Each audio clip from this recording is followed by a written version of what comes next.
Hello and welcome to SGTV. I'm Jack Humphreys. I'm joined by my co-presenter Brandon Richards. But first, let's hear the bulletins from our reporter Frankie Draper.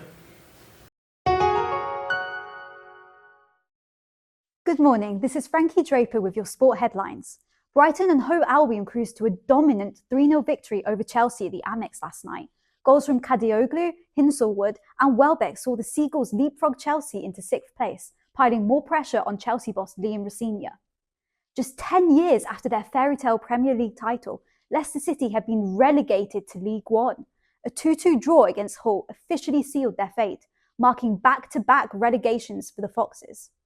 Reports this morning suggest Kobbie Mainoo has verbally agreed to a new 5-year contract with Manchester United, as the club looks to build their future around the young England midfielder. This Saturday's fight between Lawrence Okoli and Tony Yoka is off after Okoli failed a drugs test. The Brit claims the result is due to medical treatment for an elbow injury and says he will clear his name. Real Madrid and England star Jude Bellingham has become a minority investor in the Birmingham Phoenix cricket team ahead of the 2026 season of the 100. And the first round of the Madrid Open is underway. Britons are keeping a close eye on Katie Boulter and Cam Norrie as they look to build their rhythm on clay ahead of Roland Garros. I'll be back with you in an hour. Next up, we have resident Chelsea fan Eddie. After Chelsea 3-0 loss to Brighton, is Liam Rosenoir's future in contention? Hello and welcome back to SGTV, where we move from the red to the blue side of London. Liam Rosenoir's Chelsea lost 3-0 last night at the Amex to Brighton. We are joined by our resident Chelsea reporter, Paul Edwards. Paul, what do you make of this? I think it's an absolute shambles, to be honest. And it's the fact that I walk into wherever I'm watching the game and I've just got no hope. I turn up, sit in front of the TV, and there's just nothing to be excited about. I'm running out of words. Where do you believe the light is at the end of the tunnel here? Because, of course, this isn't just Chelsea in a bad run of form. This is almost a ticking time bomb that's about to explode. Where do you feel like the improvement can come, or where, like I said, a bit of light at the end of the tunnel? Well, you say it's a ticking time bomb. Like, this is the explosion. This is it. This is we have not scored a goal since the 4th of March. Our next Premier League game is on the 4th of May against Nottingham Forest. That is 2 months without a goal. That is ridiculous. Liam Delap simply has scored 1 goal this season. He's made 22 appearances. There is no light at the end of the tunnel. Something needs to change, and quick. Well, you just alluded to it there. It's now 5 Premier League games in a row without scoring and 5 losses in a row.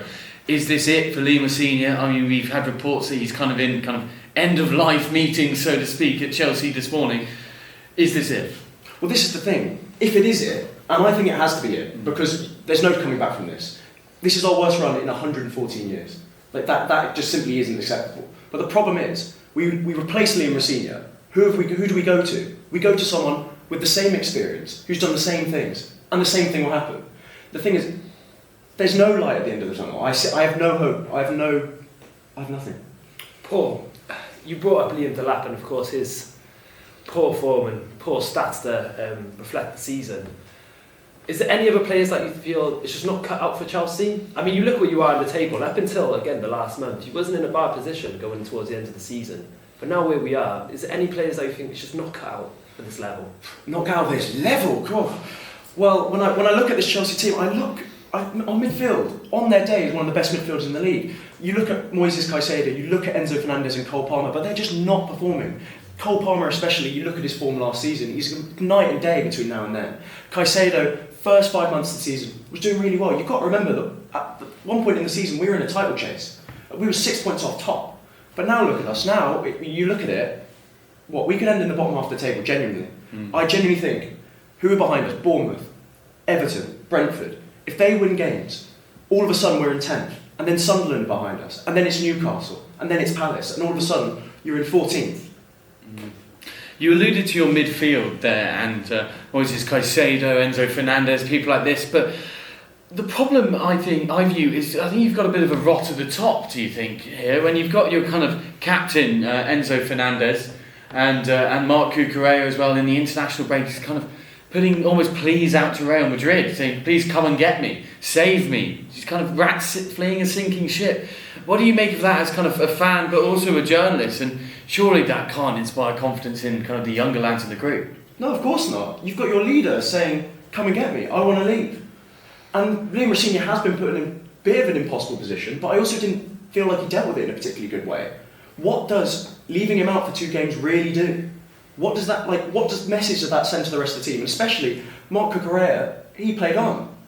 That's the other thing. It's the double standard here, and I just feel like there's something missing with Liam Rosenoir. He's got all the words. He's aging men. he comes out with words like irreplaceable, undefensible. But realistically, there's no substance. You've lost 5 games in a row. I mean, for me, looking from the outsider point of view, not as a Chelsea fan, again, like you alluded to, Liam Rosenoir is in a bit of a position where he can't do much well. Of course, he could have better performances. Of course, he can come out with a bit better statements, like without respecting the ball and so on. But it's a very difficult position for him to be in. And when Enzo Maresca was sacked and Liam Rosenoir was brought in, Chelsea wasn't in a bad place. And of course, now they look like they're in a worse place. How do you feel like the next step is going to be in an even worse place? Is there next season, are you going to revamp the squad? Do you think you just build on the young players? Because a lot of money's been spent on a lot of young players with big wages and long contracts. It's a bit of a very tight spot that Chelsea find themselves in. Yeah, it is. And I think the main thing we need is an identity. Yes. Even in last night's game, we start up, we've got 3 at the back. Then at half-time, he brings on Garnacho for Fofana. All of a sudden, it's a 4-back. He has no idea what system he wants to play. He has no idea what his best team looks like. I think what we need now is a manager who's going to stick with a system and just understand what he wants to do, because I don't think Rosenoir has that right now. Do you believe the club is lacking leadership, not from the bottom with the players and so on, and even to the manager, but even to the ownership? I mean, it's a very inexperienced personnel at the club, with, of course, Liam Rosenoir, it's his first big job, even up to the ownership. They've never dealt with being in a position like this. Is that the result of what we're seeing? That it's not just easy to run a big club like Chelsea? 100%. Like, these managers, we're bringing in managers that are unproven, untested. And who's available? Xabi Alonso is available, but would he come to a team like Chelsea? Probably not. No. If I was Todd Bowley right now, if I was Clearlake, I'd be looking at Cesc Fabregas to take over. He's done a great job at Como, and I think he's got history with Chelsea. He might be in a bit of competition with Arsenal, especially if Arteta leaves, if he doesn't win the league. But if we can get him at Chelsea, I'll be really pleased, and I think he'll have an identity. Yeah, absolutely. And Brandon brings up a great point there, that Bluecoat, is this kind of experiment failed? Obviously, the senior came from Strasbourg, and we've seen a lot of players kind of bounce in between. We've seen it work with the Manchester City model there, but with their ownership in New York as well. But is this kind of multi-club ownership and kind of moving around players and managers almost freely without any real money changing hands, is that kind of, do you think, is affecting Chelsea negatively? Because you've also spent $1 billion. So you're kind of trying it both ways and nothing's really sticking. Yeah, well, the people I feel most sorry for in all this is the Strasbourg fans. Mm-hmm. They're a lone club at this point. And Chelsea, we take their players, we take their manager, we don't know if there's any money changing hands, but I suspect that there isn't. But imagine being a Strasbourg fan, you're watching your players repeatedly getting taken away from you, they're doing so well in Europe, and we just take them, and they always just go poorly. I'm going to have to stop you there, Eddie. We've just heard that Liam Rosenoir has officially been sacked. Initial thoughts there, Eddie? Wow. Well, here we are. Wow. Now, where do we go from here? Well, this is the thing, and I said it when Liam Rosenoir initially was appointed and Maresca was sacked. There's no plan. What's the plan? Who takes over? Is it McFarlane again? Because he did a great job against City, he's at 100%. But realistically, who comes in? That is the question, isn't it, Brandon? It's very much the question, and you mentioned Cesc Fabregas. Would he want to go into a sinking ship like Chelsea? I mean, I know he has a history with the club. He's absolutely flying as well, isn't he? He's flying in Como, and he has a great project where he's building towards with young players and bringing in the experienced players and really starting to make a name for himself in the Italian league, and especially where the Serie A currently stands, where it's up for grabs. It's definitely up for grabs. So what is next? I mean, we keep asking what is next, but it doesn't look like it's looking bright for Chelsea. Lovely part of the world as well, that isn't it? One thing I would say about Como though is they are going to lose their best player, so potentially Cesc Fabregas could also be leaving a sinking ship, as you say. Very good point. But, and then you're kind of one shining light, isn't he, really, this season? Esteval pulled up against Manchester United the other night in your 1-0 defeat at home there, and kind of word is it's a grade 4 hamstring injury. It was almost non-contact, wasn't it? Kind of running alongside, he kind of pulled up after going shoulder to shoulder with a defender. Looks like he might miss the World Cup. Certainly he's going to miss the end of the season. And where do you see yourself finishing now? Well, firstly on Esteban, it's a real shame because he is such a talent. We saw him against Barcelona tear them apart. Really, against Lamine Yamal, that was the big headline. And he really showed him up and he was the star. So he's a really, real bright spark, but missing him is going to be huge. Where do I see us finishing up? Well, honestly, like I said, I watch games and I have no faith that we're going to get a win. I look around our team and go, where are the goals coming from? There's at least 2 errors, be it Sanchez, Caicedo, Fofana, Chalobah. Each one of them has an error in them per game. So honestly, I could see us finishing bottom half. Wow. Well, I guess the next question does reside now is who comes in next and what is at stake for the future of Chelsea Football Club and the ownership. Big decisions to make. Big decisions to make. I imagine it will be McFarlane to come in till the end of the season. That's what I'm expecting, but we'll only time will tell. Extraordinary stuff for an absolute institution of English football. Right. Okay. 5, 4, 3, 2, 1, go. Welcome back to SGTV. I'm Brandon Richards, and as always, I'm joined by Jack Humphreys. Next up, Leicester City were relegated to League One after a 2-2 draw to Hull. Our reporter, Oscar O'Kane, spoke to Jamie Preston from Leicester Fan TV. Good afternoon, I'm Oscar O'Kane, one of the reporters on the Sports Gazette, and I'm absolutely delighted to say that joining me today to look back on what is an absolute tragedy in football, when you think back to 10 years ago when this once great club lifted the trophy in one of probably Britain's greatest ever sporting achievement, the champions, the man's wearing it on his top. I'm delighted to say joining us now is Jamie Preston from Leicester Fan TV. Jamie, good afternoon. Thank you for joining me.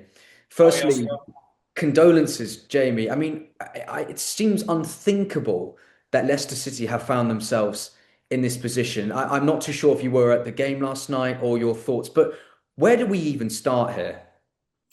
Well, I actually live in Spain, but I fly back quite a lot of games, and I missed this one. But for my sins, I'm flying back from the Millwall game. I don't know why I've chosen the Millwall game, but where do we start? Well, we have to start 10 years ago, don't we? When we won the league, when it was like we were favourites to get relegated and won the league. This year, we were favourites to win the league and got relegated. So I'm not sure. From what we've done, we had two top 5 finishes in the Premier League, quarter-finalists of the Champions League. What else did we have? Europa League Conference semi-final, FA Cup win. Then we had a relegation, and then we had a Championship winning league, equalled 8th with the Man City, the most champion Division 2 titles or Championship titles, whatever you want to call it. And then we, in that time as well, we've had a load of mismanagement as well, with money going to the wrong players. We're paying good money for average players instead of the other way round. And it's just gone, we've let players go, like Tielemans, Soyuncu, Perez, who were worth 30, 40 million. And it's just not worked, and we've let them go. We had a model of selling one player every season and getting big money for them, and it's just not worked. We've gone away from that model, and it's just not working anymore, and we're up the creek without a paddle at the minute, Oscar. Yeah, but when I look at that Leicester City team, and especially the one that I saw against Hull, I mean, there were good players in there. Lots of players that were part of the team that got you promoted 2 years ago, the likes of Madvididi, the likes of Harry Winks. Obviously, I think one thing I do want to talk about is Hamza Chowdhury got a huge amount of stick from the fans, even not just before the whole game, but before. I think obviously there is a sentiment that a lot of these players are on big wages and they haven't delivered. And there's been chops and changes in the management, and Gary Rowett's tried to come in at a time. He's got a know-how of how to get teams through the grit, but Leicester just lacked a complete edge this season, and I can't believe that they are going to be playing League One football next season. I mean, do you think that the players just gave up? They just thought, we'll collect our wage and we'll go home? I think a lot of the players don't care. I really do. I don't think they care, and a lot of the players, like you say, are good individually, but as a team, they haven't got the fight for a relegation battle. You mentioned the last time we went up, we had Enzo in charge. You had Mavadivi, the style of football, Fatah, Winks, Dewsbury Hall. We had the style of football that suited them, and the style of football doesn't suit them, and they're the players that thrive on confidence. And last 2 years we've been seriously lacking in confidence, and I think we all know confidence plays a big part in football. And if that's gone, there's just telltale signs of the whole season: mistake after mistake after mistake, penalty misses as well, chances not being converted. I think we've something in the last 4-5 games we've had something like 110 chances on attempts, I should say, not all on target, of course, but attempts, and we've scored 6 goals, I think, in 5 games. That tells the tale itself, to be fair. But a lot of it is confidence, and we just haven't got the confidence anymore. It's gone. It's shot it. And Hamza Chowdhury, he's a bit of an enigma, he is, with Leicester fans. He's not even like Marmite. You either love him or you hate him. He's not even like that. He's a bit of a red card waiting to happen. He's a Leicester lad, and he had a word with the fans last night. He was only one of 2 players to have a word with the fans last night, but he didn't really give you any insight. Nowadays they're all media trained. When I first started going down the football years ago, there was no such thing as media training, and you could mingle with the players and you could talk to the players. They don't encourage fan engagement no more, and I think that's where they've lost a huge part this year. There's no engagement with the fans, and that's hurting the fans as well quite a lot. And what do you think for Gary Rowett? Do you think he is going to be the right man to try and get Leicester back into the Championship, or do you think you need a change? I think we need a change. I thought it was going to be with 14 games. To be honest, I thought Steve Cooper was going to do well for us last year. And if we'd gone down last year, I think he would have been the man. I've got a lot of different opinions from that. Not good opinions on social media about Steve Cooper. But I think he would have been the man to take us forward this season. But they got rid of him and got Van Nistelrooy in, and that didn't work. And then they got Cifuentes in, that didn't work. And Gary Rowett, I thought, well, he's an ex-Leicester player. He's only here for 14 games. He's got nothing to lose. He comes in, changes the style a bit. Yes, he made us a little bit harder to beat, but we were still making the silly mistakes. But he kept the same system, playing the same system, putting the same players in that had got us in this mess for the last 18 months. He didn't change the players. There was none of the youth team players that wanted to fight for the shirt. And that caused friction with the fans. There was no change in system and no change in players as well. The faces were exactly the same. And do you think that now the squad needs a big overhaul? I mean, are you now thinking the likes of the Winkses, the Chowdhuries, the Mavadidis, they all need to leave? I'm sure they'll probably be thinking, well, maybe we're better than Leicester. But it is such a shame what has happened. I mean, as you say, it's really not that long ago that you won an FA Cup and Tielemans scored an unbelievable goal. I mean, that was only in lockdown. I mean, that was only a few years ago. Just to think where Leicester now. 5 years ago. I mean, I thought at the start of the season you'd be in the playoffs, and now you're going to be in League One. I mean, I cannot fathom it. I've got a few Leicester friends who just cannot believe what's happened. But I mean, I'm a Fulham supporter, and I remember Leicester so well in the Premier League, and when we were floundering and we were just nowhere near it. But it does seem to me like the club from top to bottom needs an absolute revamp this summer. It does. There's a lot of players out of contract as well. There's about 6 or 7 out of contract. Dakar, Ayew, Begovic, Vestergaard. There's a few. Winks, we've heard rumours of Winks having an extension to his contract because we got promoted in his first year. But that's only come out this year. Whether it's true or not, we don't know. But he's on 90 grand a week. Can you imagine being on 90 grand a week in League One? So yes, we need to get rid of some of the players. But I think some of the players have already checked out, to be fair. The agents have given them a little bit of a nod and a nudge, saying, hey, just don't get yourself injured. There's a contract coming at the end of the season. I've got you going to so-and-so. And I think some of the players have thought that, said, well, we're not good enough for the League One. We don't want to be here. So they'll be off. So they're not really trying. That's what a lot of the fans are saying at the minute, that they're not trying enough to keep the place in the team. Although some of them, we don't want them to be in that team anymore. We need a clean sweep with a new broom. We really do. And like you say, Gary Rowett, it's already been confirmed this morning from John. I think it was either John Percy or Ben Jacobs said that he won't be here next year. It was just a 14 match there, and that's it. Just on that note, and just to round off, and thank you for taking the time to speak to me. Who would you want as the next Leicester manager? Who is the man to come in, try and turn things around, try and get Leicester back to where they belong? it's a bit of a poison chalice at the minute. I always thought Watford was a bit of a poison chalice, the amount of managers they go through, but with all the money problems we've got, and we still don't know whether there's any PSR problems coming up for next year. I honestly don't know, but a lot of people will hate, a lot of Leicester fans will hate me for saying this. He's another Marmite kind of person. You either love him or hate it. And Nigel Pearson, in some capacity, Nigel Pearson at the club, whether it's director of football, whether it's assistant manager to someone that knows the game inside out. Yes, he's not been very well because I think his hip and his knee replacements he's had, but someone like the ilk of Nigel Pearson that's been there, done it before, but will he want to come back and try and ruin his reputation? He's quite well liked by the board and the owners.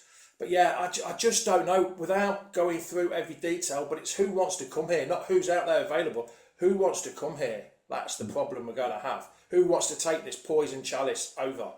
Which is a nightmare for us fans, to be fair. Well, Jamie, thank you so much for taking the time to speak to me. I hope you have a top day, and I'm condolences to Leicester City. I do apologise. It is sad. It is sad. It's very sad. And look, I hope to see you back in the Championship and hopefully in the long term back in the Premier League. But thank you for taking the time to speak to me. You're welcome, Oscar. And now we move on to a truly remarkable story as Marie-Louise Etter has become the first ever top flight female European coach at Union Berlin. Marie-Louise Etter has recently been appointed as the interim head coach of Union Berlin, the men's Bundesliga club. How significant is her appointment? She's the first and only female head coach in the top 5 European football leagues. First of all, thank you very much for having me. Her appointment was very significant, not only for the league and for German football, but also I think a bigger topic in society in Germany, and as I heard also like in the football world, because as you said, she's the very first female coach in the top flight and in Germany. She previously was also interim assistant coach at Union Berlin already, which was also a first in the top flight. So yeah, it's a topic that has been widely discussed in Germany, not only as a football topic, but also as a societal topic, with more women becoming more visible in men's football, which has always been very dominated by men in general.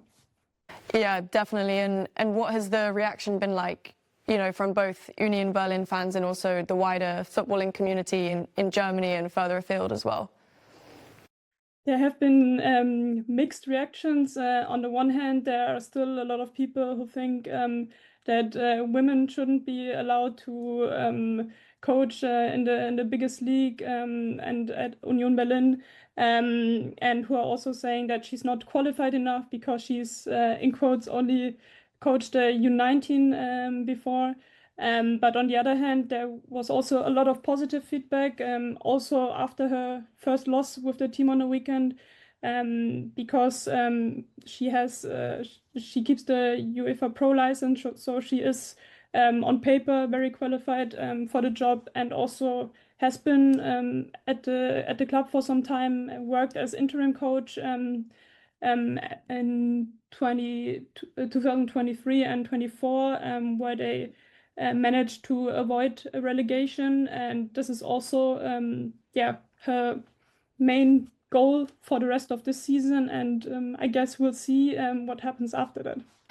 Yeah, I saw a quote from the club president, Dirk Zingler, basically saying if she's really good, she'll stay with the men, and if she doesn't do as well, she'll go to the women. Which obviously, what sort of message does that send around women's football? Kind of the idea of like, oh, if she does really well, she'll stay with the men's team, but if not, then she's just the interim option. I mean, I think she has this big opportunity, and it's her decision in the end what she will decide. It's obvious that she has had a bigger link with the men's team and the men's junior teams in the past. So I think it would also make sense, if she's successful for the rest of the season, that she stays there and keeps the job with the men's first team. But on the other hand, the women's team of Union Berlin is also highly ambitious. They just went up to the Frauen-Bundesliga at the beginning of the season and for the first time, and are also doing pretty well there, and want to play in the Champions League in the next few years. So I don't think it would be that much of a step down, like from a footballing perspective, but of course, like from the reach, the men's team would be the much more ambitious option. Yeah, and she's one of in Germany is one of the first countries where this has happened. Do you see this happening in other leagues across the world, or do you think it's more specific to German football? I mean, especially in England, I think we've already had discussions about Serena Wiegman becoming a men's coach, or Emma Hayes. So I don't think we're that far away from it. I also think like from a quality perspective, the coaches are definitely there, but I think especially in like how broad the options are, there's still a long way to go. I think that the clubs have to give the chances to more women to work in positions like this, not only as coaches but also in on management level. For example, Red Bull Leipzig here have also a female CEO for a few months now with Tatjana Henny. So I think it's like a bigger issue, and it will probably start very slowly and then grow more and more. This is also a discussion, I think, where we talk about quota, if it's necessary, if it would help to get more women into this position. But I think with Marie-Louise Itter being the first one to be appointed in this position, it shows other clubs and in the world that it is possible, and hopefully she will also be successful, that many others can follow up. And of course, it's also like a sign for other women and girls who are seeing her right now on the TVs in the stadium, that they have the option to be in this position maybe in the future. So I think it is a much bigger sign for society. Yeah, that kind of leads into my next question. So obviously Etta is a big trailblazer and is a step in the right direction. You mentioned Emma Hayes, Serena Wiegman, big household names in the women's game now, and there has been some talk about them joining men's clubs. Do you think it will be one of those two who's the next female manager of a top-level men's team, or do you think someone else will step up and take that role? I mean, it could be possible. I think at the same time, both of them are doing a pretty good job where they are now with the national teams in the US or in England. And I mean, they're both winning titles, but I definitely wouldn't say that it's not possible that they like make the switch to the men's department. But I mean, it's also a question of where they want to go, if where their ambition lies, or if they prefer to work with female teams or men's teams. I think there's a difference in that. But what I'm definitely sure is that there will be more female coaches who will have the option in the future to coach a men's team. And of course, we also have in Germany for a longer time Sabrina Wittmann, who's been coaching FC Ingolstadt in the third tier here in Germany, and she just extended her contract. So maybe she will be the next one in Germany. So we'll see. Amazing. Thank you so much. Thanks for having me. Welcome back to SGTV. We've got some new faces here. I'm Kayle Martin, joined by Charlie White. And before we jump into some of the rugby news, we'll bring back Frankie Draper for the latest sports updates.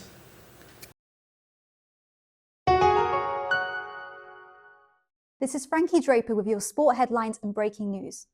It has been revealed that Liam Rosenoir's position as Chelsea's manager is uncertain, with reports saying he could be out of the job by the end of the day. This has followed on from Chelsea's 3-0 defeat to Brighton at the Amex last night. Consequently, the Seagulls have leapfrogged Chelsea into 6th place. Staying with Chelsea, their Brazilian forward Esteval is now likely to miss the World Cup after sustaining a Grade 4 hamstring injury on Saturday in his side's 1-0 defeat to Manchester United. Brazil's opening match of the tournament is against Morocco on the 13th of June. News from the cycling world is that Britain's Tom Pidcock has just sprinted to victory on stage 3 of the Tour of the Alps. The race was explosive and dramatic, filled with a multitude of crashes. Pidcock himself has only just returned to the saddle after sustaining knee ligament damage and a stress fracture to his tibia in a crash at the Volta de Catalunya last month. Thank you for that, Frankie. We now go to our reporter in the field, Jack Humphreys, talking about the latest rugby news with Eddie Hearn. Cool. Last week, Eddie Hearn's talent agency Matchroom announced the signing of Scotland and Bath superstar Finn Russell. This marks the second rugby player Hearn has signed, after the signing of Northampton and England starlet Henry Pollock. But what do the Englishman and the Scotsman have in common? Well, they're two of rugby's most talented but also divisive players. So maybe Hearn thinks their true talent is drawing eyes and clicks. Hearn is undeniably a master promoter, having fostered the careers of boxing A-listers Anthony Joshua and Conor Benn. In Joshua's case, he took him from amateur Olympian to £100 million fight purses. Hearn has confessed he knows almost nothing about rugby and only knows two of its players. Which two players? Well, perhaps unsurprisingly, the two he's just signed. So what is a boxing promoter who knows almost nothing about the game doing signing two of its most high-profile players? Well, only time and Eddie can tell us the answer to that. But rugby is a game which has been desperately trying to appeal to a wider audience, so maybe an outsider with a fresh perspective is the man to teach it how. Thanks for that, Jack. And now on to cricket. Earlier today, we spoke with the legendary cricketer Monty Panesar. He spoke with our reporters Paul and Darani about the problems that English cricket is facing. Nice. And then, like, one more, it's just kind of, what drives you to keep playing? Like, why do you love cricket so much? I think what it is, I think it's just the competition between the bat and the ball. Because, there's a lot of competitive energy that you have as a sportsman. And once you stop playing cricket, then you're looking for that, that wicket-taking moment, and that buzz. And the same thing, I had the buzz when reason I did the university degree when I was here was, I remember, writing a few articles and getting a few headlines. Like, for example, Dara challenged me. He goes, "Who's the first black cricketer for England?" I thought it was Devon Malcolm. But then when I did my research, it was like Roland Butcher, and I did more, work on that. And when you create a headline, for me, it gives me that buzz of getting a wicket. Yeah. You're always looking for that buzz in life. That when you take a wicket and the crowd's celebrating, you never find it, but you're always looking for it in life. Either if I'm singing Jessie's Girl, at a bar or a karaoke place, in front of crowds, or doing a motivational speech or a corporate gig and talking about the game, or when there's always that dream, to become like the Brown Piers Morgan, which I haven't yet got there yet. It's a long way to go. But what it is, it's the buzz you're looking for, and journalism gives me that drive. I love working under pressure and delivering, but I love it. I love it.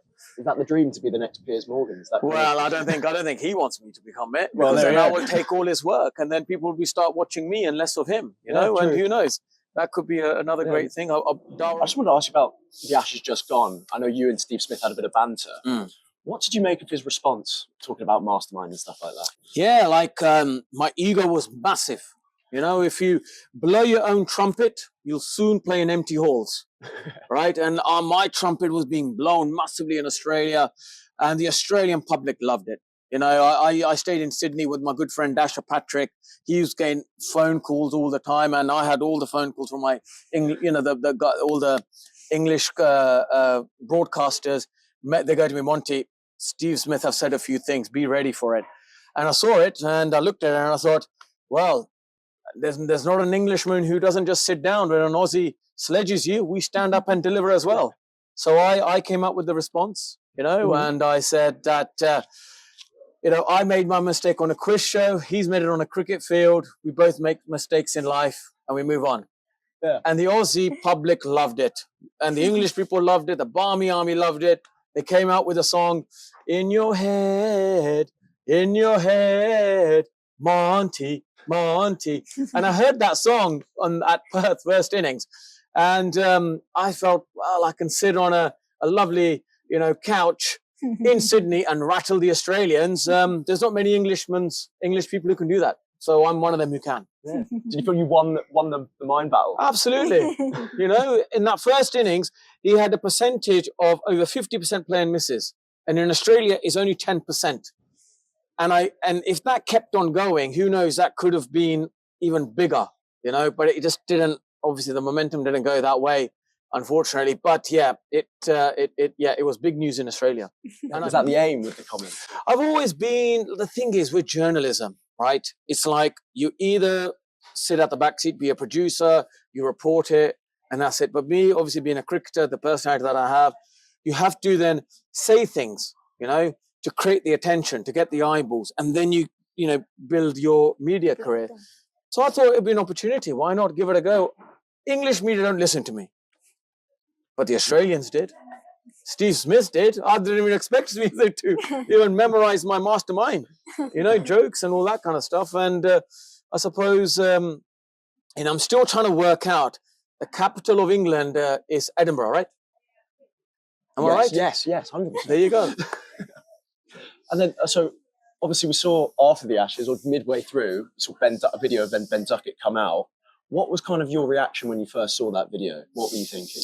Yeah, look, you got to sympathise with that, because there is a balance where even if you're doing well after two test matches, you need a bit of a release just to relax, and let your hair down.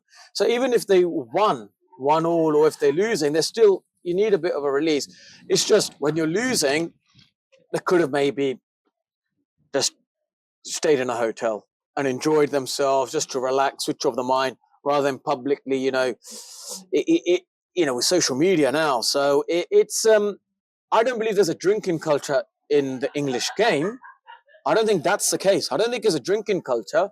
I think in the English game, drink is good for team camaraderie. It also is good to switch off. Sometimes you're thinking about, my triggers, or thinking, why am I not doing well?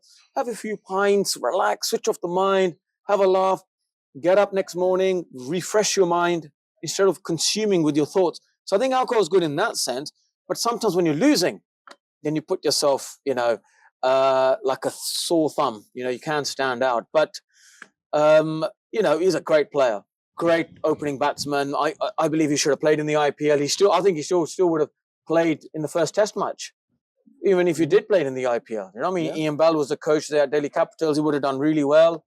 He would have taken the spinners apart with his reverse sweeping and all that. But he obviously wants to commit to English cricket, and he'll play the first test match. He has a brilliant opening batsman. But when we talk about, is there a drinking culture in English sport? We have it rugby. Absolutely not. It's part of team camaraderie. If you don't have a pint with your teammate, they'll think, you're not one of us. So I think it's important to do that. Will it be difficult for the person who doesn't drink to come and get along with the team? There's no problem. 0%. You can have 0% beer. There's no issue with that. But when you sit together, have a joke, have a laugh, you have a few drinks, and then you can talk about the game. Say, come on, man, let's forget about it now. We're going to start fresh. It builds team spirit and team bonding. And you can have soft coke. You can have a soft drink. Mm-hmm. You don't have to have alcohol. Yeah. So I think it's brilliant for team camaraderie.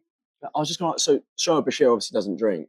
How do you think he's maybe thinking, because he didn't have the best series, he obviously didn't play as well, when things weren't going his way, and then obviously he doesn't drink and all his friends are in Noosa having a few beers, how do you think he's feeling? Yeah, he's got to be part of that. He's got to then have a non-alcoholic drink and be part of the team, and the team support it. We've seen it with Moeen Ali, Adil Rashid, when they celebrate, they obviously, sit aside, they put them aside and they do that. And it's the same thing here. If you don't drink, you can always have a soft drink, but it's important to be part of the team camaraderie, part of the conversations, part of the banter, not be, aside or, not be involved in that. I think it's very important to be part of that. And I think maybe that could be one of the reasons where he may feel, am I part of the squad? Am I not? Then he went to Zimbabwe during the Under-19 World Cup and got a bit of work now with, Mushtaq Ahmed. Yeah. And do you think, if he doesn't go for the Diet Cokes, do you feel like he might struggle to fit into the side? Because I know Liam Livingstone and Topley had spoken about how cutthroat that England setup is. Well, it's Rob Key. It's not Rob Key's job to put an arm around you and say, you're not doing so well, right? Because the key is this, right? Before he played for England, Liam Livingstone, he was hitting big sixes.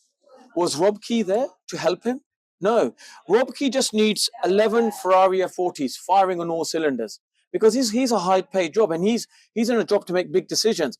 He hasn't got time to. He's going to say, well, if Liam Livingstone's not doing well, I'm going to find someone else. There's 400 other cricketers. It's up to Liam Livingstone to go back to his coaches in Lancashire when he grew up as a childhood, speak to them and get back in form, and then show Rob Key, show everyone that I don't need the support. I just need the platform to work, to play for England and win trophies. Do you feel that? So it's on Livingstone rather than perhaps the door to be made slightly ajar? Do you think it's Livingstone's responsibility to kind of? I know his form's not been great, but how do you? Where does responsibility lie? When Liam Livingstone was a youngster, who taught him to hit big sixes? Who taught him to hit 100-meter sixes? He taught himself. He taught with the coaches around him, right? Before he got to the England setup, he must go back to them. Yeah, because they know you the best. And sometimes we get into this false sense of security of we're in the England setup and now it's their responsibility to help us as well. It's such a competitive environment. They just need 11 fit players. People don't have time to hear your sob story. They'll just say, okay, you need a break, have a 2-week break, go and get some help. I need to work on something else. They get managing director of Rob Key's big money. He's earning big money. He needs to make this England team successful. He can't just sit there working on one player. He can guide him and say, maybe get help here, direct him to where to get help. But he can't be there just advising him, this is what I need to do. He's just going to look elsewhere. But it's Liam Livingstone's responsibility now to get his MOT sorted out, to make sure he's 0 to 60 in 2.5 seconds, and then come back with a bang. And then everyone will be like, come on, show us how good you are. So it's his responsibility to get himself back in the team. Yeah. Do you think there's any pressure at all on McCullum and Stokes and keep Rob Key in that kind of setup, especially after the Ashes? Big. Yeah. They're a big pressure for them because against Australia, they were underprepared. I remember when we went there, we had 3 warm-up games. We had a boot camp in Germany.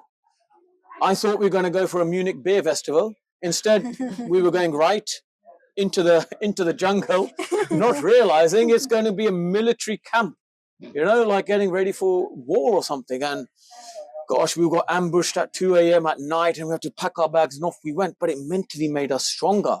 So we had 3 warm-up games. We never lost one of them. How many warm-up games did England have? Their 2 test matches were their warm-up games. They turned up at Adelaide. That's the problem. They should have played warm-up games. Instead of having a white ball series in New Zealand, they should have played warm-up games in Perth. India had a 10-day camp in Perth before the first test match. England, I think just kept that, problem with England is whatever success they have against the smaller nations, they think that will work against Australia. And that's where they got caught out. They thought we've got this new baseball thing. We're going to reinvent the way cricket's going to be played in Australia, and it backfired on them. So again, now going into this series, they'll do well this summer. They'll do well summer without any warm-up games, whatever. They'll win them, right? But it's in the view of we're preparing ourselves for the next Ashes series. And that's why I believe someone like Andrew Flintoff should become the assistant coach in the ECB camp. Why? Back in 2002, 2003, when Michael Ward had a good series, English summer, similar situation. There's a few wins, and then they prepared themselves for the 2005 Ashes series, and they won that, right? And Andrew Flintoff knows how to build this momentum, and his job is, right, you're going to be the assistant coach for the test match Red Ball team. Your job is by 2027 for us to win the Ashes in England. That's your job. And coming out of the England cricket now, talking about your cricketing career now, what are your future aims and what are you targeting now? Yeah, look, for me, I want to keep developing my my media career, broadcasting career. I want to keep sort of pushing that and trying to see if I can add a different voice. Do you know what I mean? Like I think you add a different voice, you add a different view to cricket.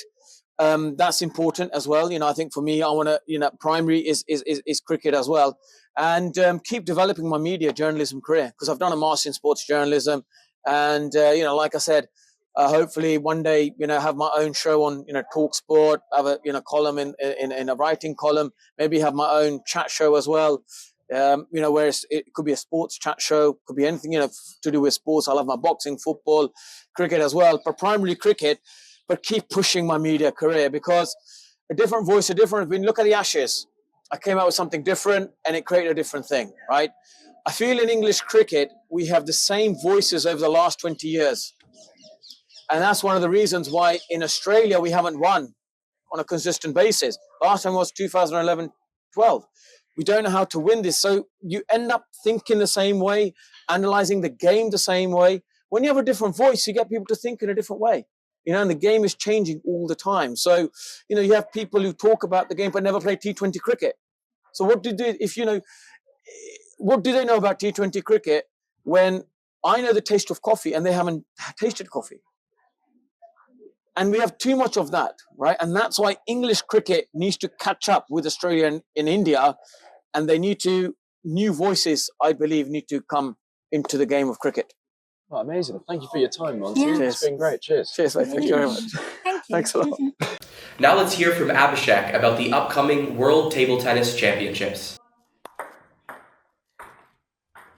There's something fitting about reporting on this story from a UK university table tennis room, paddle in hand, because the sport is coming home. I'm talking about the World Team Table Tennis Championships happening in London next week. But why is it so big? Let me give you the 3 big reasons why. It was in London 100 years ago in 1926 that the world's first table tennis championships were held. It was also the time that the International Table Tennis Federation was set up. So it's not just any other world championships, it's a centenary celebration, and it's happening here right in London. It's historically the biggest world table tennis team championships ever, because there are 64 men's and women's teams each coming here next week. That is unprecedented in the tournament's history. The group stage kicks off on the 28th of April at the Copper Box Arena in the Queen Elizabeth Olympic Park. You would remember that from the 2012 London Games.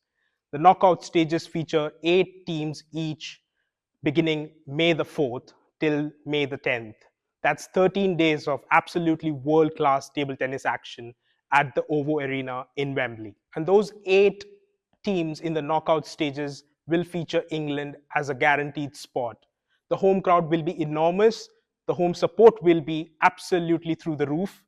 And this is the best time for England's table tennis teams to shine on the global stage. But who are the players that you need to watch out for? Well, China are the defending champions in both the men's and women's categories. On the women's side, they have the world number 1, Sun Yingxia, leading the trio of the world's top 3 players. So obviously, they are the favorites to win it yet again. But Europe is hungry. On the men's side, in the Chinese contingent, you no longer have Ma Long, the GOAT. So could this be the time they're there for the taking? For Sweden, the new world number 2, Truls Morgaard, leads the charge. And France features probably the most exciting couple of talents, the Lebrun brothers, Alexis and Felix. And Hugo Calderano of Brazil would lead their charge right in the group stage. And that's even before we get to Wembley. The action will be electric at the 2 venues in London. 19 of the world's top 20 men are confirmed to play next week. 64 teams each on the men's and women's side, 128 in total. That has never been done in the sport's history. That's what we are looking at. 13 days of absolutely electrifying table tennis action. But it's not just a sports story, it's more than that. It's about a game that began in 19th century Victorian England as a parlor game, grew into one of the most followed and played sport on planet Earth, and is now coming back 100 years later to where it all began on the global stage. So it's on the 28th of April that the World Team Table Tennis Championships begin in London. So while they're still available, hurry and go get your tickets on Table Tennis England website. Or if you can't, catch the action on your streaming devices. So that's me, Abhishek Ramesh, reporting here with camera person Frankie Draper from the St. Mary's table tennis room here at the university. Feels about right. Back to the studio. Now we hand over to our reporter Barrett, who has the latest updates on Tiger Woods' ongoing case. Following Tiger Woods' March 27th arrest, the pro golfer is currently in a rehabilitation facility in Zurich, Switzerland, after being granted permission to leave the state for treatment. Woods pleaded not guilty in a Florida court on March 31st to misdemeanor DUI charges. He was found impaired but refused a urine analysis, although he stated to officers on site his intent to continue with his golfing career. Prosecution stated on April 7th their intent to file a subpoena for prescription drug records, followed by the defense's request for a hearing about the subpoena being unrelated to the case. The 82-time PGA Tour winner did indeed miss the Augusta Masters, but reports claim he stayed lightly informed on the tournament from his treatment facility. During the time of the arrest, he was recorded having a phone call with President Trump and has remained in contact with the family through his current partner, Vanessa Trump. He is expected to appear in court in early May. Now we bring our coverage across the pond to the USA, in which our reporter Akram Mir will be discussing all things NFL and NBA. A couple game twos have happened already. Just wanted to run down with what's happened in the Portland Trailblazers game. Wembanyama, he's had a concussion and he's in protocol right now. Is this a problem for the Spurs?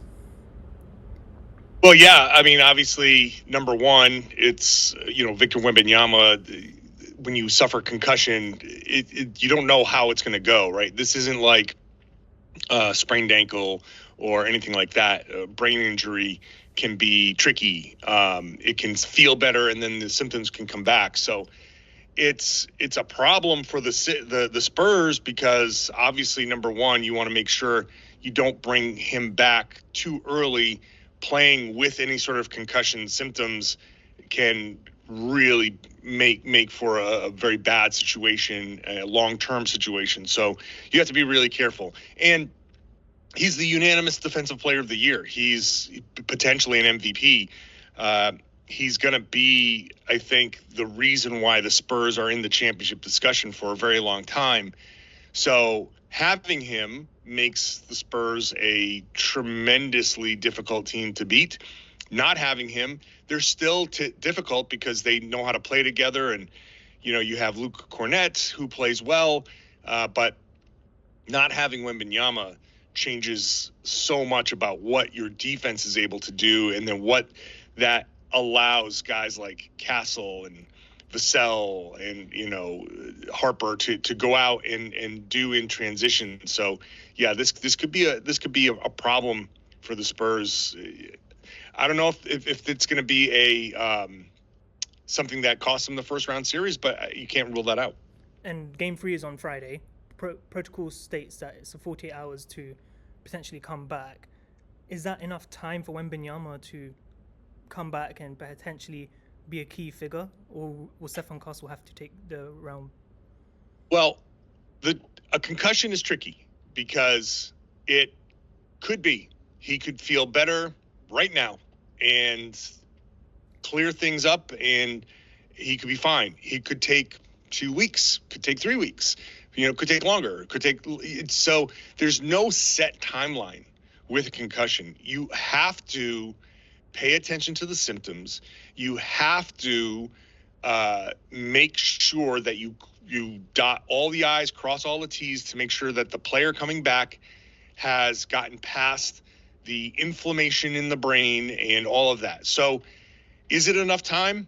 Impossible to say, because on one hand it could be, on one hand it might be just the beginning, and you have to let the process play out with a concussion. So it's up to Wembanyama's body to kind of determine whether he's ready to go or not, and it's up to the doctors to make sure that they're listening to it and respecting every symptom that's out there. And you have to make sure that he is completely clear of those symptoms. And once he's clear of those symptoms, by the way, you have to go through workouts to make sure that you have cleared everything. And when your brain, when you're under duress, your brain is not, it's not kind of showing as clear, but still having issues. So it's going to be difficult to kind of track how long this is going to go. And obviously a lot of game twos have happened. Last night, the Lakers have now 2-up against the Houston Rockets. Kevin Durant came back and he committed 9 turnovers and he struggled with double teams. Is this at the point now where Houston are now out of it, or going back to Houston, like LeBron said in the presser, players play better at home? Yeah, excuse me. Pardon me. Yes, the Rockets, they not having home court advantage definitely hurts them. Not having Kevin Durant be himself, obviously missing time, missing that first game, trying to get back up to speed. The Rockets are the team that I think a lot of teams in the West wanted to line up and play against for this exact reason. Not a trustworthy team, not a team that you can count on to score enough points to beat you. Their offense is clunky, and when Durant is struggling and, like you said, 9 turnovers, it's a little bit of an indictment on the team for not figuring it out earlier this year, how to deal with, hey, they're going to try to shut down our number one offensive player. How do we deal with that? They just have never been able to figure that out. So, yes, on one hand, you go home and you play better at home. That's not something that a good playoff team is going to be able to rely on. You're supposed to be able to win on the road. And if you're expected to do the things that the Rockets were expected to do this year, they need to figure this out quickly. And I just don't trust them to do that, because the Lakers are missing 2 of their best players. Their 2 best players. This was supposed to be a first-round exit for the Lakers. And allowing the Lakers to kind of, if they can win this series and then get Austin Reeves and Luka Doncic back for the second round, I think everybody in the West will be very angry at the Houston Rockets for not taking care of business. And talking about the Houston Rockets, Ime Udoka, he's the head coach and a former Celtics coach. Has this really exposed a lot of his tactical insights into the game? Because he's been hyped up as more of the motivational coach rather than the tactical savant like JJ Redick. He's more of a defensive-minded coach. I think this whole season has kind of exposed a lack of creativity when it comes to the offensive end, and for him to fully become the type of coach that I think what I saw in Boston, the motivation and how that kind of manifested itself. Well, you had Jason Tatum and Jaylen Brown, and to Ime's credit, he was the beginning of pushing Jason Tatum to become a well-rounded, distributing kind of player, where he wasn't just scoring 35 points and getting, 8 rebounds and 4 assists, that he's out there potentially getting 8-9 assists and making the rest of his team better. But with no disrespect to Kevin Durant, who's obviously one of the all-time greats, but at this stage of his career, it's just such a heavy lift for him. You need somebody else, and they don't have a Jaylen Brown.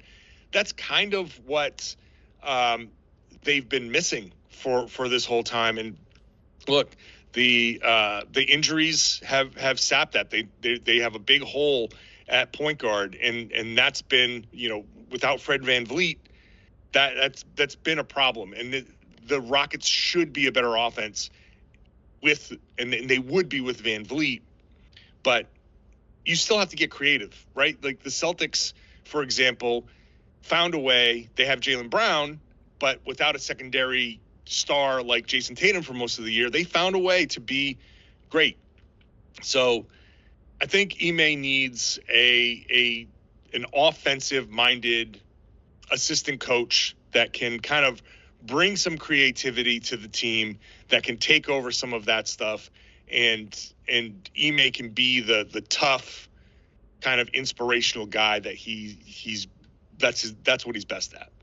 And obviously one of Kevin Durant's teammates, Alfred Sengun, he's had what most people would say a favourable matchup against Ayton, but he's not taken advantage, he's not impressed, and he's struggled. Is this an indictment on Sengun's as well?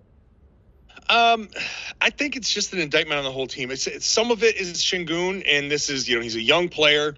This is the type of thing where it should be a learning experience. So I'm not going to put too much on him, because he has to learn how to be this guy, and you only do that through experience. So yes, you're right. He should be doing better against Ayton.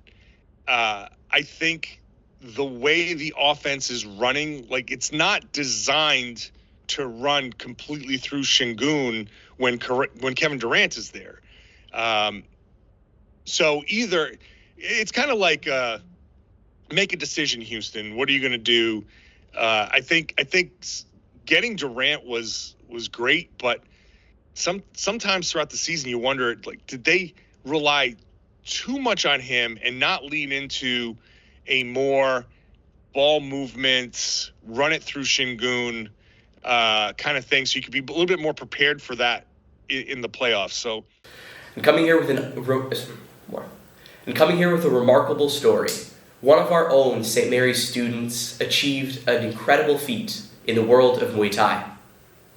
And I'm pleased now to welcome one of our own St. Mary's and Sports Gazette reporter, Ollie Grogan, who just this weekend defeated David the Honey Badger James by unanimous decision in a 3-round fight at the O2.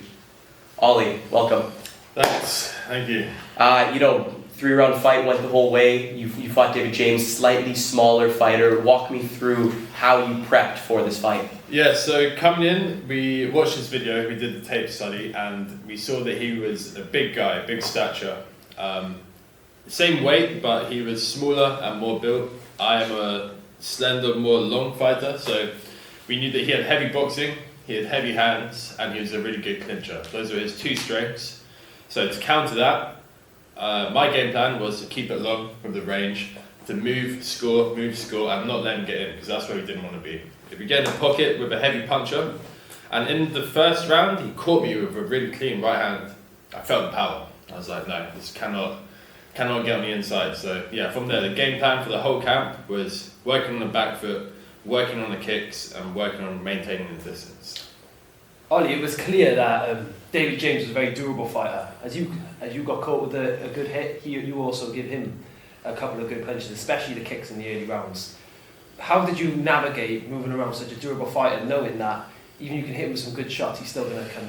It's tough, because I landed a few really clean 100% power kicks right on the liver, right on the ribs, and he just ate them. So when you see that in an opponent, it can be quite demoralising, seeing that you throw your heaviest shot and they're just eating it and they're walking forwards. But that's where the movement came in, and I won the fight through scoring. So kicking, even though it wasn't necessarily hurting him, well, I'm sure it did hurt him to an extent, it's more the points. I was scoring, I was landing kicks, and that's ultimately what won me the fight. Towards the latter half of the fight, I was watching the highlights, and the announcer mentioned that David James wasn't going to win the fight on score. How did you feel going into that third round? Did you feel confident that you were going to win the fight, or were you a bit undecided? Yeah, so at the end of every round, my coaches always tell me if I've won or lost that round, because they can see it from the outside perspective. When you're in fighting, it's hard to tell. You have a rough idea, but at the end of every round, your coaches will be like, okay, you've lost this round, you need to do X, Y, Z, or you've won this round, you need to then protect your points. Round 1, round 2, I won every round. So at the end of round 2, my coach is like, we've got one more round, you've won everything, just protect. Just move, protect, and score. And that's it. And his corner, conversely, would have told him, you have to find the finish now. So you can see it in the third round, he's coming, he's throwing everything, lugging 100% power on the shots. And that's what he was looking for, but thankfully I managed to stick to the game plan, and it came off, worked a charm. Ollie, your kicks were so effective in that fight, and it showed. Was that something that you were coming in there prepared knowing that you're going to come in there and land some great kicks, and knowing that you could get up on the score almost solely through kicks? Yeah, so kicks have always been my strongest weapon in Muay Thai. Obviously, Muay Thai you have 8 different. You have punches, elbows, knees, kicks. Kicks have always been my strongest. I have the most power in my kicks, and also my knees. So it's a case of, throughout the whole camp, we're just working on the power, doing a lot of strength and conditioning for the legs, working on a lot of explosive and also the timing. So we knew that he was going to be coming into the punches. He's throwing a punch, he's got this opening here. So you've got a split second of when his arm is extended, you've got to whip up that kick, get it right in the ribs. And yeah, it worked beautifully. Yeah, and going back to your preparation, obviously we talk about what you were looking to kind of train in camp. But as I said earlier, you are one of our students. What was that like, balancing school, working for the Sports Gazette, and training for such an important fight? It's tough. It is tough. That's throughout the whole of Muay Thai. Like, even at the very top level, there isn't the money that there is in MMA or boxing. So you get the top level Muay Thai fighters, and they're having to balance that with often a full-time job as well. So it's a case of really just finding every spare hour you have in a day. If you have a spare hour in the morning, just run and get your sprints and your cardio working. If you have a spare hour in the evening, see if there's someone around that can hold pads for you. So it's really maximizing and utilizing 100% of your time, obviously with the studies here, my work as well. Thankfully, I coach as well as part of my job, so I'm in the gym quite regularly. So I'm able to get in the hours there, but yeah, just maximizing your time is so important. Ollie, after such a glamorous win, of course, your opponent just before David James pulled out last minute. You've been training a lot during this year. What's next now for Ollie the Pod? I want to get ranked this year. Yeah, in the top 10, top 20 WBC ranks. That's my goal for the end of 2026. That will require maybe 3 more fights, 3 more wins as well, and I can achieve that. But obviously, as you mentioned, my previous fight pulled out the week of. So I've essentially had 3 months since the beginning of the year of just one continuous camp. And it's, I don't want to say burnt out, but it's definitely been heavy. So I'm going to take at least a month off, go to Spain, relax for a little bit, and then come back maybe June and look for another show. Yeah, before we close out, you have these lofty goals. What from this fight would you, whether it's your camp or you noticed in the ring itself, what are you looking to take forward into your next fight? Is there anything that you would look to improve against your next fight? Yeah, so much. Mainly versatility of shots. Obviously, like Muay Thai, you have such a wide range of weapons. My kicks are what won me this fight, but I want to get down and dirty with the elbows and work some knees and become a bit more all-rounded as a fighter. I think that is what is going to help take me to the next level. Awesome. Thank you so much, Ollie. That's been Ollie Grogan, St. Mary's student, Sports Gazette reporter, and a hell of a good Muay Thai fighter. And with that, our coverage here at SGTV comes to an end. It's been a whirlwind of a day covering sports from one end of the world to the other, and it's been a pleasure to have you all. I'm Kelly Martin. I've been Brandon Richards. And I'm Jack Humphreys, and we have been SGTV.